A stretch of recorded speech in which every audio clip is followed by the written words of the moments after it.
What kind of feedback have you had to your use of te reo on Midday? A lot of feedback, and not only because of the reo, but because I am Māori in the stories and the interviews that we do. Because I tend to always ask questions of the main stories around how this will impact Māori. Every day I get a negative message, whether that be through a text through to RNZ or my personal email, sometimes my personal phone number, and a lot of those messages talk about how, like today, got one around how my people are benefit bludgers, that we don't deserve anything from the government, that I need to go back to my marae, which I get often told, that I need to go to Māori radio. I'm assuming they mean iwi radio.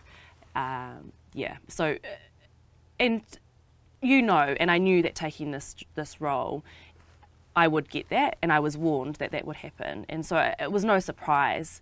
The surprise for me is the consistency of it. It's slowly, it depends on the day. Generally Mondays you get quite a lot of feedback, negative feedback, because over the weekend there may not be much that they haven't got used to you, and so then on the Monday it might be to RNZ listeners who don't like the reo. They kind of get started by it and then start sending in their feedback. And again, you have to remember that the people who are taking the time to send that message in, it's a very small, what you'd hope, a small sector of society.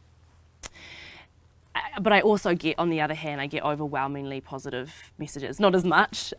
People tend to send negative other than over positive messages. But the positive messages always are so heartfelt, and you get ones around how they've implemented reo into their home because of it, because of your show, and I always either call them or send them back messages, and from Pākehā, but also from Māori.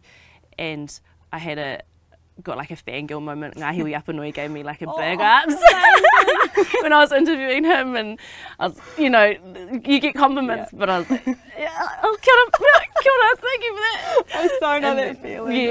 Yeah. Does the negativity and the constant negative feedback weigh on you at all, and how do you deal with that? It depends how much sleep I got. Some days it does. But to be honest, it just drives me more. If I see because I have the text up, if I see a text come through that's negative, I'm like, oh, the next line's going to be all in te reo Māori, it's because they need to get on the waka. That is where our country is moving, and you see that every year, ever since I started reporting, and every Māori Language Week, you see that traction be retained. So that's my little response to them.